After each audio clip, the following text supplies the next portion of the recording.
After my husband's company became successful, he started acting different. He didn't hide the fact that he was seeing another woman. When I confronted him about it, he just laughed at me. "You don't make any money, so you should be happy I'm supporting you," he said. "Maybe then I'll think about getting a job." I told him I would find a job myself, and he just laughed and said I could do whatever I wanted. So I got a job at his parents' company, and that's when I decided to get back at him. My name is Karen, and I'm 34 years old. My husband Michael is 36 and runs a printing company. We used to work at the same place. I did illustrations and he worked in sales. We fell in love and got married when I was 26. Later, he left his job and we talked about starting our own company together. I wasn't sure what to do, so I talked to our business partner, Bob. We'd worked with Bob before, back at our old job.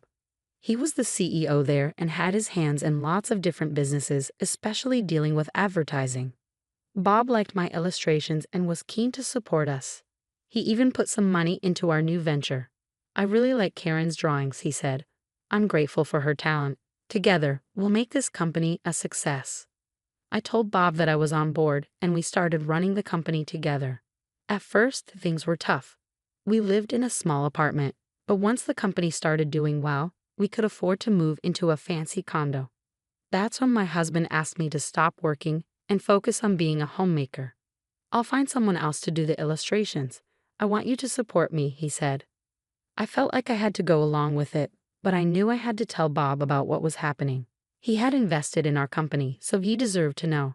"I'm really sorry, but I have to stop doing the illustrations," I told him. Bob seemed genuinely upset. "I'll miss seeing your drawings, Karen.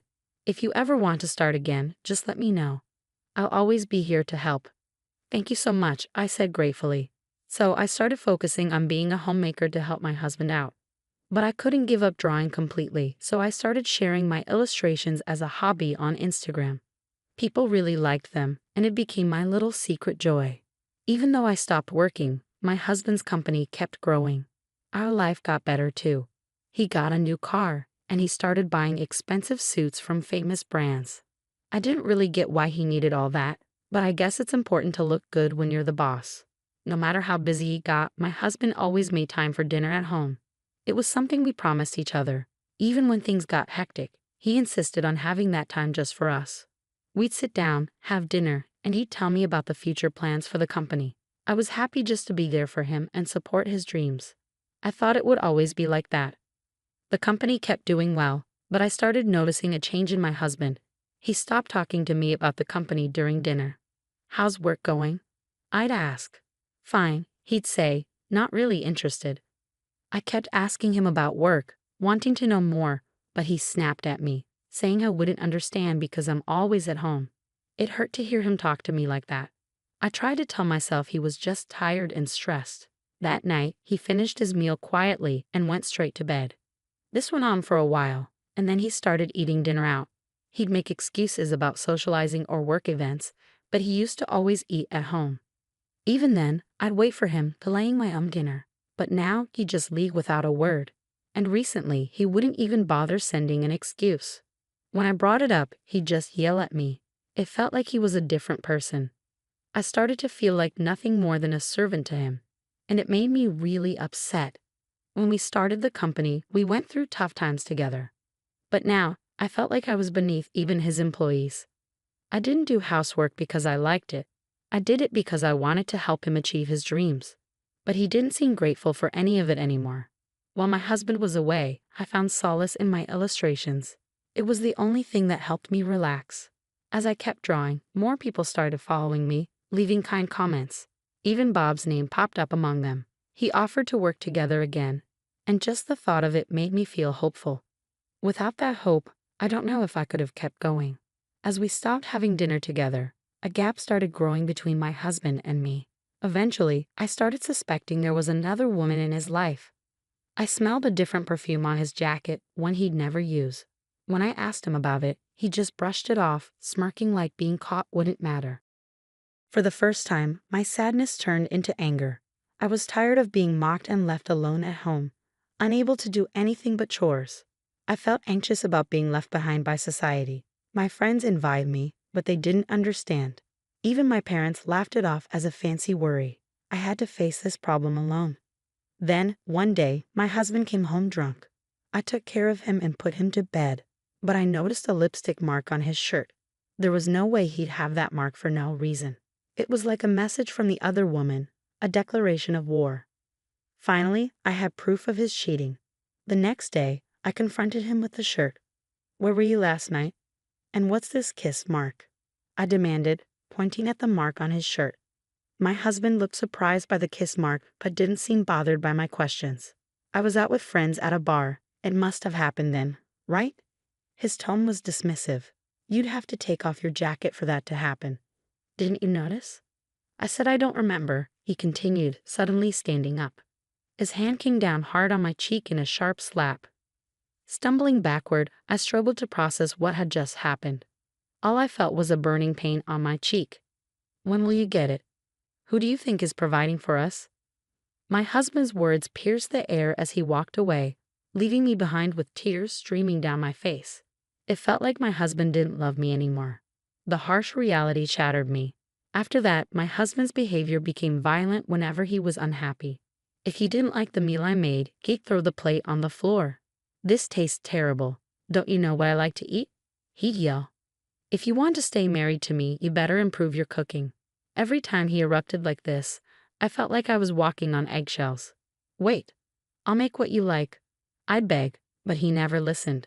"I'll just eat out. Your food will affect my work," he'd say dismissively. I'd chase after him, desperate to fix things.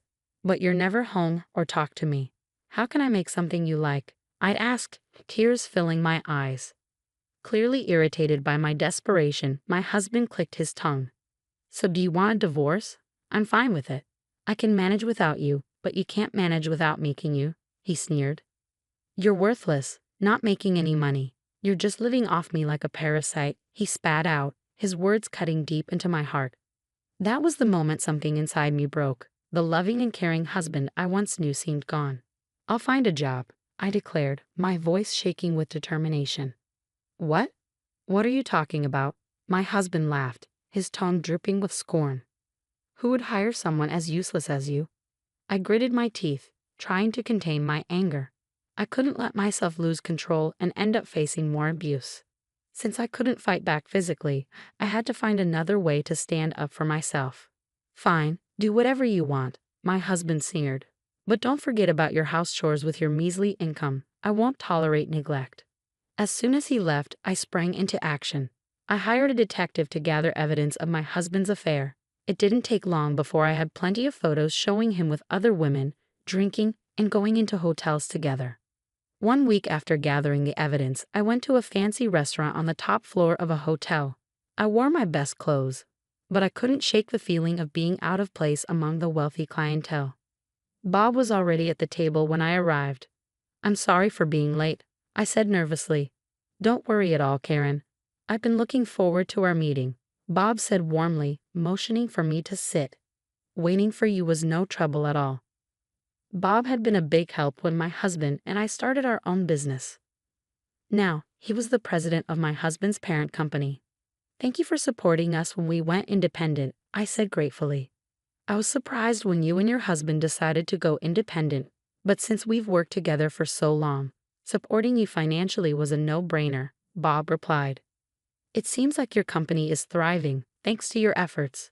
Bob's expression turned serious as he spoke. "But today, let's focus on you accepting my invitation, all right?" he said, offering a reassuring smile. "Yes, of course," I said, sitting up straight and returning his greeting. Bob had always been a big fan of my illustrations. He backed us financially when we decided to go independent because he believed in what I could do. He was also the one person who encouraged me not to give up my career to become a homemaker. We lost touch for a while, but he found me on social media and reached out, I explained. We started talking again through email and text messages. "But you always understood my illustrations so well, didn't you?" I asked, hoping to confirm our shared understanding. "I've always been a fan of your work, and I'm really happy you didn't give up on illustrating," Bob replied warmly. "But I never expected you to accept my offer to join my team." Bob had offered me a job as an illustrator before, but I turned him down because of my household responsibilities. Still, he kept reaching out to me, and it was only a week ago that I finally agreed to join him. In a conversation with my husband, Bob seemed hesitant at first, but then he looked me straight in the eyes. I hate to say this, but Michael's company has a pretty bad reputation. What? Really? I was shocked. Everything my husband told me about his job seemed positive, so this news from Bob caught me off guard. I've been working with him for a long time, but ever since the business started growing, the quality of work has gone down. Bob explained. Deadlines are missed, mistakes happen, and he doesn't seem to take responsibility for it. Is this reputation widely known? Well, with his company growing so fast, it's bound to attract attention. But now, it's the wrong kind of attention. There are even rumors about him getting involved with a shady group, Bob said, his tone serious. I had no idea, I admitted, realizing how little I actually knew about my husband's business. Trying to change the subject, Bob said cheerfully, anyway, you'll be creating illustrations for us now. No need to outsource anymore. It's a big win for our company. I really appreciate you being flexible and understanding about my family situation, I said, feeling grateful. It's okay. We don't believe in overworking our employees anyway, Bob said with a reassuring smile. And so I started my job with Bob. My role was solely focused on creating illustrations, so I didn't need to go into the office. Bob allowed me to work from home, which meant I could balance my work with my household responsibilities. Drawing, something I truly loved, brought me so much joy.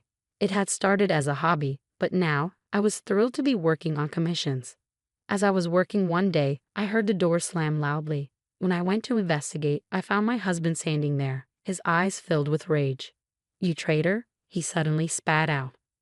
I was caught off guard by my husband's sudden outburst. To think my own wife would steal my job. That's when it hit me. The reason for his anger became clear. Since I started working with Bob, I began getting contracts with other companies. Thanks to Bob's recommendations, I managed to secure deals smoothly, and most of these companies were partners with my husband's business. This was my way of getting back at him. It must have been frustrating for him to have jobs taken away by the very person he underestimated.